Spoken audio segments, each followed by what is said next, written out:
Hey my friends, how are you? Let's get more news from Packers, but before that, don't forget to subscribe to the channel and leave your like.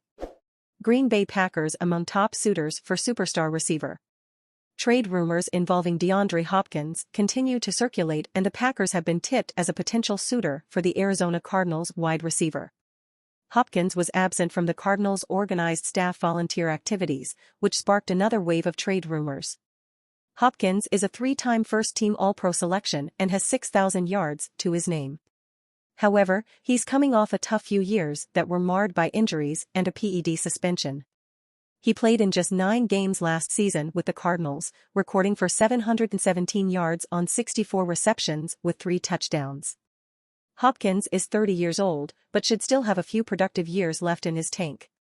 The Packers have been identified as one of Hopkins' top suitors if he is traded by CBS Sports, noting his fit alongside CeeDee Lamb and Brandon Cooks.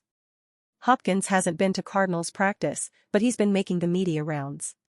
He recently appeared on the I Am Athlete podcast and listed what he's looking for on his next stop. "What I want is stable management up there," Hopkins said. "I think that's something I really haven't had the last 2 years of my career, coming from Houston and then to Arizona. I went through 3 or 4 GMs in my career, so stable management. A QB who loves the game, a QB who brings everyone on board with him and pushes not just himself but everyone around him. And a great defense. Great defense wins championships. The Cowboys check those boxes, especially when it comes to great defense. Dallas defense has been among the league's most elite units since Dan Quinn took over as defensive coordinator, led by Pro Bowlers Micah Parsons and Trayvon Diggs.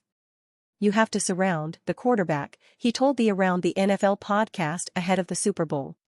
"You'll look at the Eagles, and they've got 3 receivers, a great tight end group, they run the ball well, the O-line is phenomenal. You look at San Fran, they surrounded their quarterback, and you get success in the end. I mean, we have so many weapons, but that extra player, it only takes one. You can be so close to the Super Bowl and that could be a deciding factor. Hopkins could be that extra player he's talking about. And you fan, what do you think of the DeAndre Hopkins situation? Leave your opinion in the comments.